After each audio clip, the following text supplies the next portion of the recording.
In today's tutorial, I'm going to show you how to delete the background of a video in CapCut. No green screen needed, let's jump right in.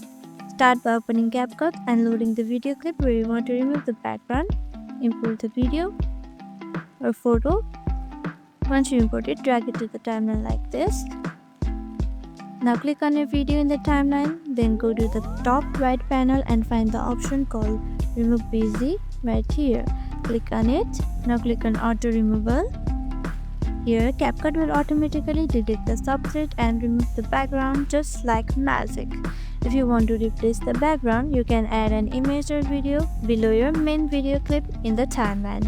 And that's it, you have just deleted a video background using CapCut on your PC. Super easy and super clean.